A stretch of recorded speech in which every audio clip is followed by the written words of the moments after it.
이 4월에 첫 주일에 모인 우리 포도원 교회 가족 공동체 여러분, 이 시간 우리 주님의 거룩한 식탁인 성찬상 앞으로 여러분 모두를 초대합니다. 잠깐 기도하겠습니다. 비아 돌로로사 주님, 그 가시밭길 십자가를 등에 지고 비트져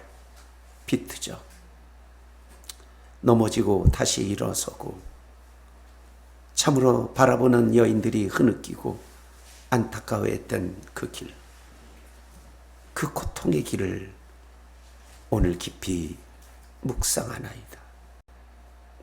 이 성찬상 앞에 우리를 불러주셨으니 이 귀한 종려주일에 맞이하는 하나의 떡과 한 모금의 잔 앞에 우리가 넘어지게 하시고 쓰러지게 하시고 주님 앞에 다시 굴복되는 이 시간 되게 하여 주시옵소서. 예수님 이름으로 기도드리옵나이다. 아멘. 하늘에 계시는 우리 아버지, 아버지의 이름을 거룩하게 하시며 아버지의 나라가 오게 하시며 아버지의 뜻이 하늘에서와 같이 땅에서도 이루어지게 하소서. 오늘 우리에게 일용할 양식을 주시고 우리가 우리에게 잘못한 사람을 용서하여 준 것 같이 우리의 죄를 용서하여 주시고 우리를 시험에 빠지지 않게 하시고 악에서 구하소서. 나라와 권능과 영광이 영원히 아버지의 것입니다. 아멘. 오늘 김현주 권사님께서 읽어주신 말씀은 예수님의 그 육체적 완벽한 죽으심을 둘러싼 이야기입니다. 예수님이 완벽하게 육신의 숨이 끊어지시고 무덤에 묻히셨을 그 과정이 여러분 어떤지 아십니까? 예수님은 그렇게 죽으시기 바로 5일 전으로 거슬러 올라가 예수님은 예루살렘 성으로 자신을 재판하고 심판하고 정죄하고 못 박을 바로 그 성에 들어가시기 위해 예루살렘에 들어오셨습니다. 누가 소환한 것도 아니고 누가 초대한 것도 아닙니다. 예수님 스스로 걸어 들어가셨습니다. 근데 그때 예수님은 어느 한 도구를 사용하셨어요. 들어가시면서 나귀를 타자. 나는 나귀를 타고 저쪽에 들어가고 싶어. 그래서 제자들을 향해서 그 명령을 하셨고 끌려온 나귀를 예수님이 타시고 그렇게 들어가셨습니다. 그런데 나귀를 타시고 들어가시는 그 순간에 아주 이상한 기운이 감돌았습니다. 이건 예수님이 시키신 게 아니에요.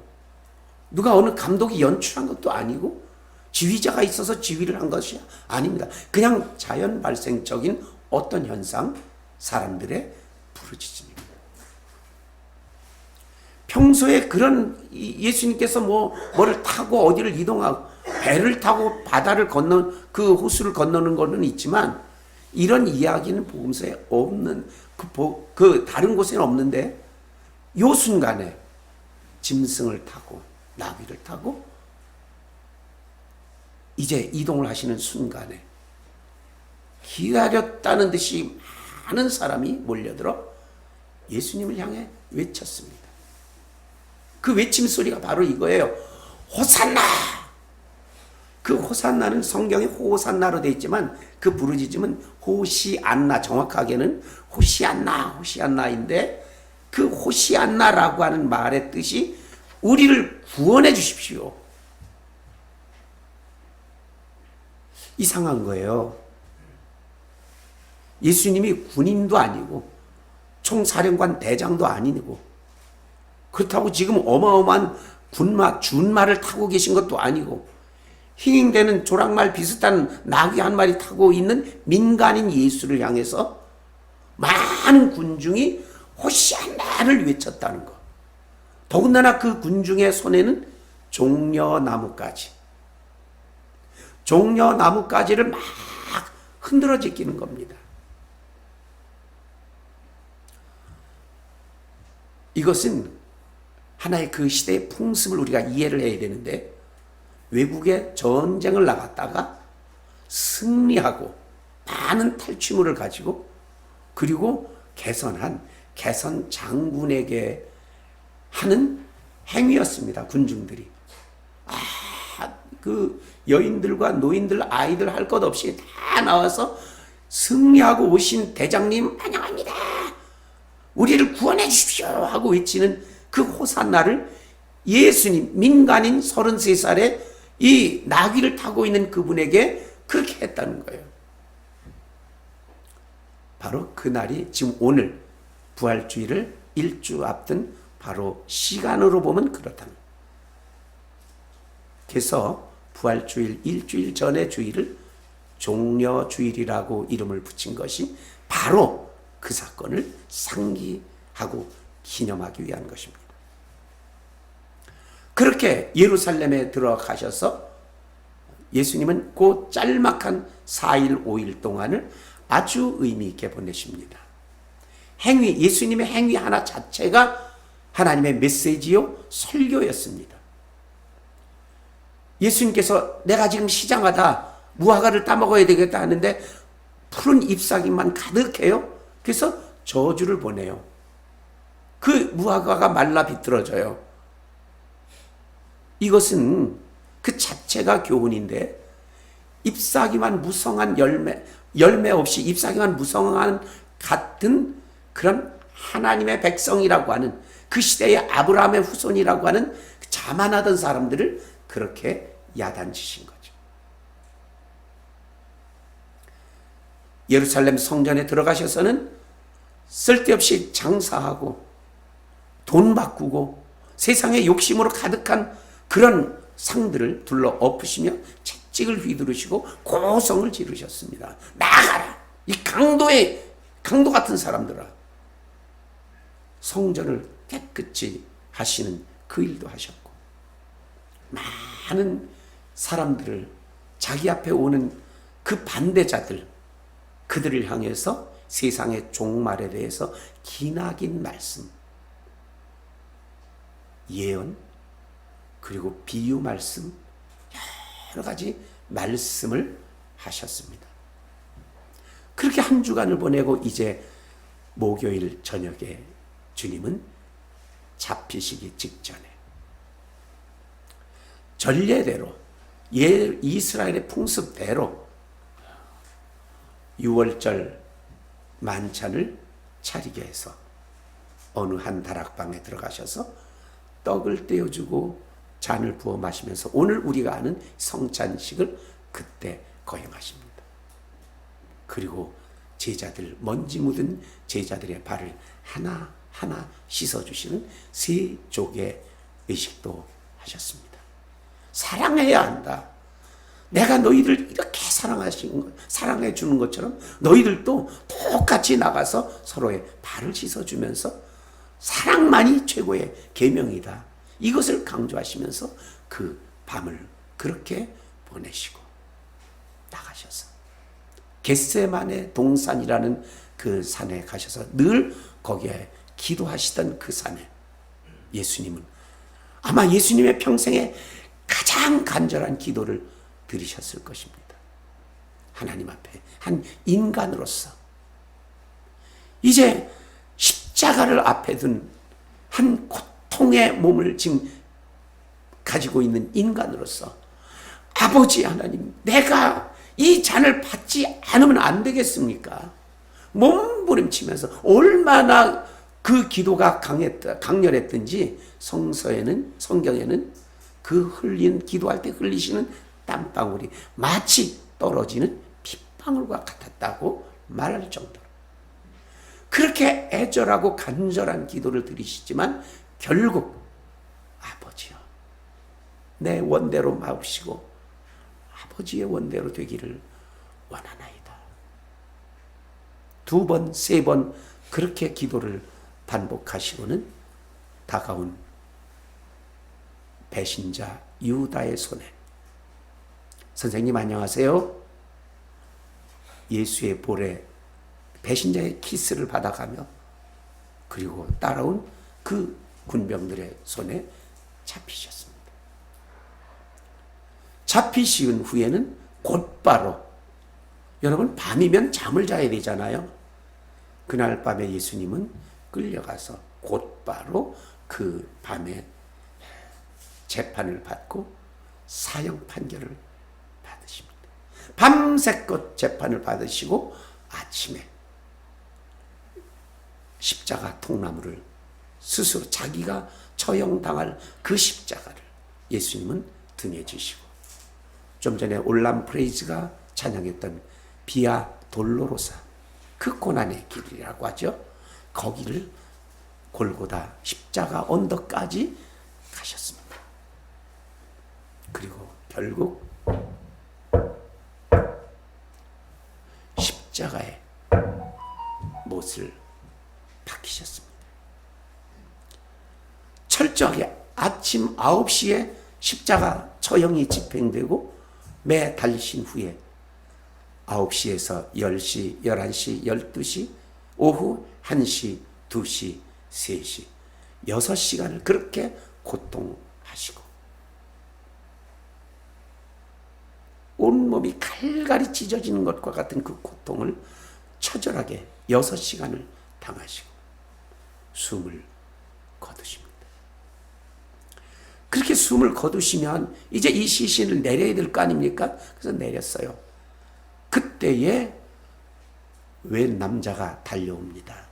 저 선생님의 시신을 나에게 주시오. 이 사람은 아리마대 요셉이라고 하는 예수님의 12제자 중에 한 사람이 아니에요. 이 사이드의 인물입니다. 예수님을 평소에 존경하고 흠모했던 그 부자 아리마대 요셉이라고 하는 사람이 자기가 죽으면 이제 묻혀려고 예비해 놨던 그 무덤, 새 무덤에 이 존경하고 사랑했던 예수의 시신을 거기에 안치했습니다. 자, 그렇게 안치하고 난 직후의 이야기가 오늘 김현주 권사님이 읽어주신 이 말씀입니다. 자, 그런데 모든 일은 예수님을 죽이고 싶어 하던 사람들의 뜻대로 한치의 오차도 어김없이 진행이 되었는데 그러면 더 이상 고민할 필요 없잖아요. 자기들 뜻대로 했으니까. 그런데 오늘 말씀은요. 예수님을 한 번 더 죽이는 어쩌면 부관참시 비슷한 무덤 속에 있는 예수님을 계속해서 죽이는 행위를 지금 꾸미고 있습니다. 보세요. 62절에 보면 그 이튿날은 준비일 다음 날이라. 이것은 이 유대 명절 유월절인 안식일이라는 뜻이에요. 대제사장들과 이 대제사장은 오늘날로 치면 저 같은 그 목사 일을 하는 그 사제죠. 그리고 바리새인들, 이 바리새인들은 사제가 아니라 그 종교의 지도자들이에요. 신학자들이나 뭐 무슨 지방의회 의원 뭐 이런 사람 그룹입니다. 어쨌든 이 사제와 종교의 연구자들 이런 사람들이 서로는 원수입니다. 서로 갈등이 심해요. 여당 야당 갈려있듯이 이렇게 갈려있는 사람들인데 그 사람들이 지금 합세했습니다. 합세해서 또 그 두 팀과 또 다른 별개의 이방인 원수 그 나라를 사로잡고 있는 총독 즉 로마의 허수아비로 와 있는 그 빌라도라는 집정관 재판장에게 갔습니다. 모여 이르되 자, 이 예수님의 죽으심에 가장 직접적으로 개입했던 사람들이 만나서 대책을 의논하고 있는 거예요. 63절에 보면 주여, 여러분 이 주여라는 호칭이 상당히 의미심장한 겁니다. 바리새인이라는 이 지도급 인사가 로마의 총독 빌라도에게 주여라고 말합니다. 평소에는 서로가 상극이던 사람들이 지금 예수님을 죽인 일로는 완전히 한통속이 되었습니다. 바리새인과 제사장이 빌라도에게 이렇게 말합니다. 저 속이던 자가 살아있을 때에 말하되 내가 사흘 후에 다시 살아나리라 한 것을 우리가 기억하노니. 여러분, 성경을 보세요. 예수님은 이 바리새인이나 이 사람들에게 직접적으로 내가 죽었다가 살아날 거야 이렇게 말한 적은 없어요. 다 제자들에게 그렇게 말한 거예요. 이들은 직접 들은 말이 아니라 누구누구 통해서 들은 소문이에요. 우리가 지금 이런 소문을 지금 기억하고 있는데 만약에 그게 진짜로 일어나면 어떡하느냐 하는 고민입니다. 불안하다는 거예요. 저 예수라는 사람이 자기 제자들에게 자기가 죽으면 사흘 만에 일어나겠다고 했는데 혹시라도 저 제자들이 와서 시체를 가지고 갔다가 우리 선생님이 살아났다 이렇게 헛소문을 터뜨리면 그 우리 수습하기 곤란하지 않습니까? 지금 이러고 있는 거예요. 64절에 이러잖아요. 그러므로 명령하여 그 무덤을 사흘까지 굳게 지키게 하소서. 그의 제자들이 와서 시체를 도둑질하여 가고 백성에게 말하되 그가 죽은 자 가운데서 살아났다 하면 후의 속임이 전보다 더 클까 하나이다 하니. 살아있는 자들이 죽은 예수를 지극히 두려워하는 내용입니다. 자기들의 마음대로 죽여놓고는 또다시 예수를 다시 죽이고 있어요. 그래서 65절에 보면 빌라도가 이르되 너희에게 경비병이 있으니 가서 힘대로 굳게 지키라. 그래, 이 죽은 사람 무덤 못 나오도록 아니면 다른 그 시체 못 훔쳐가도록 이게 무덤을 굳게 지킨다.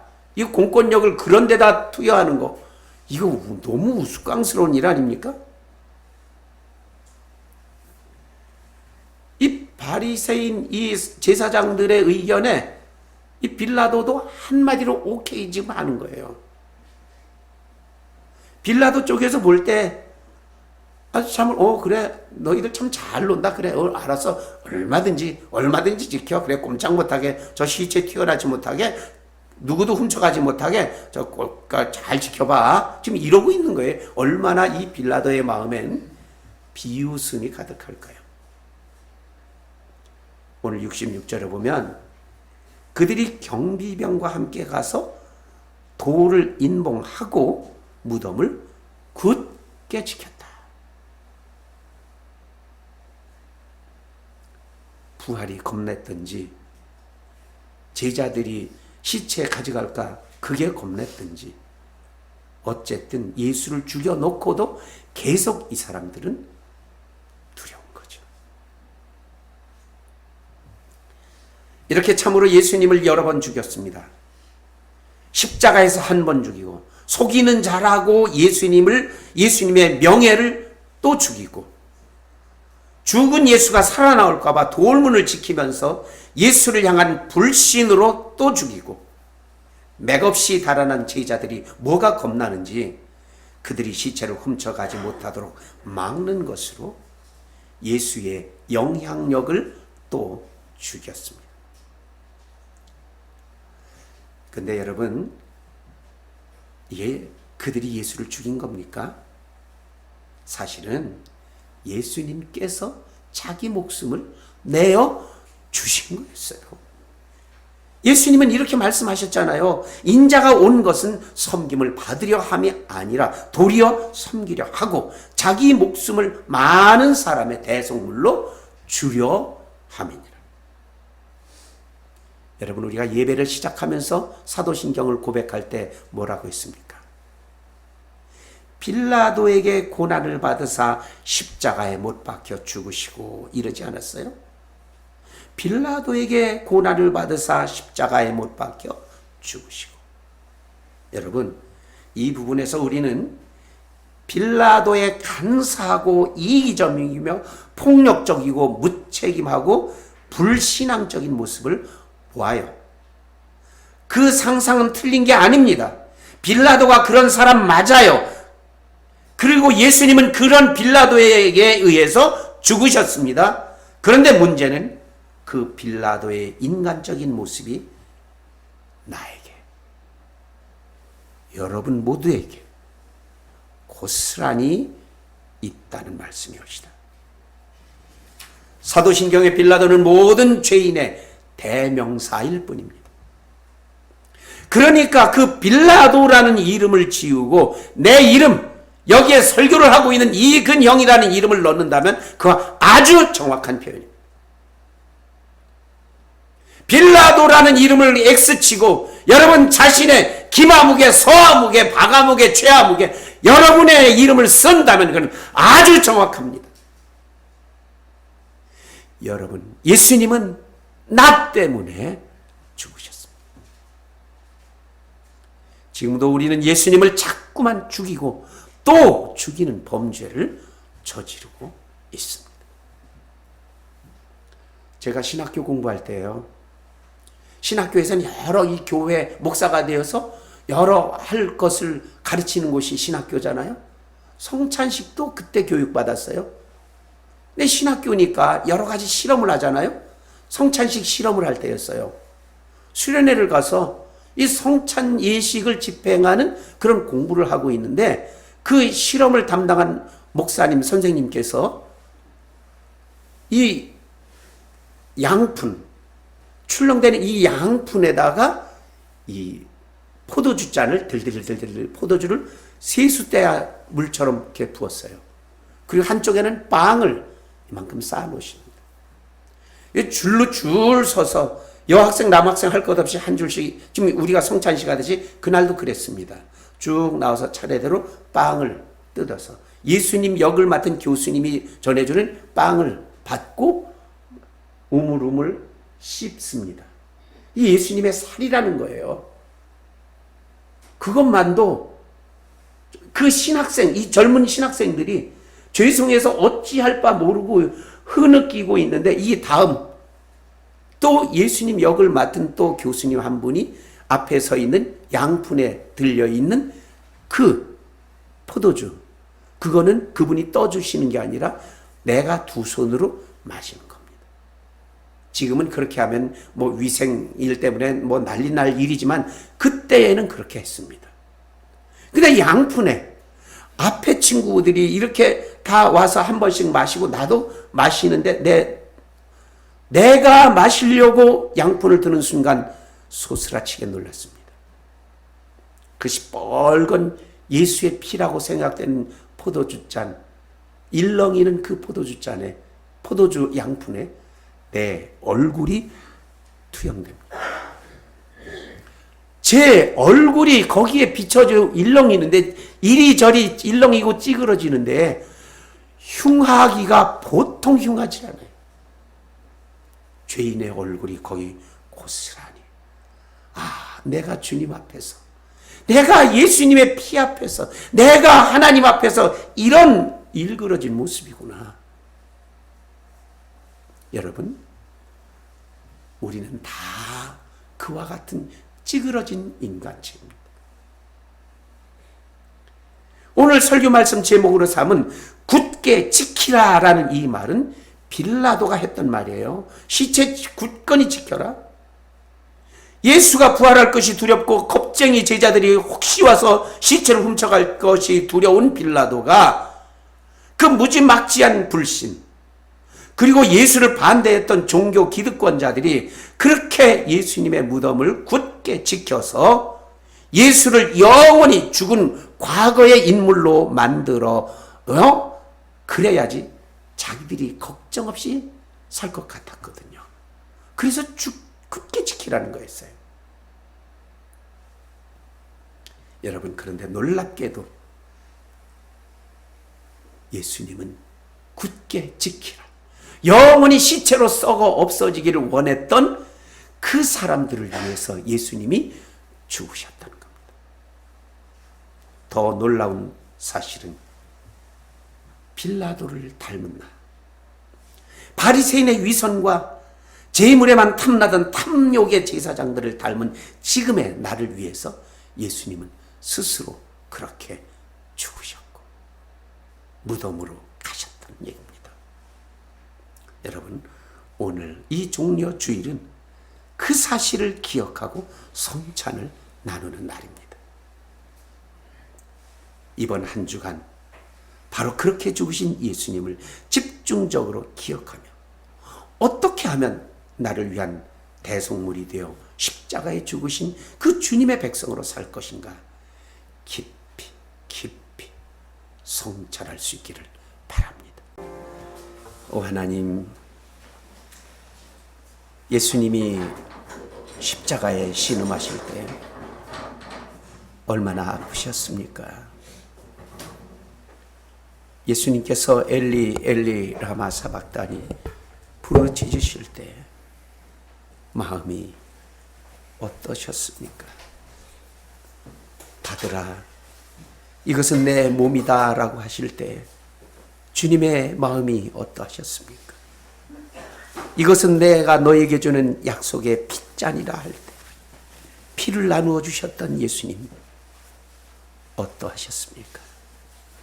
이제 이 살과 이 피를 받아 먹고 마신 우리들답게 영원히 주님의 품 안에서 주님을 위한 주님의 백성으로서 살아가게 하여 주시옵소서. 예수님 이름으로 기도드리옵나이다. 아멘.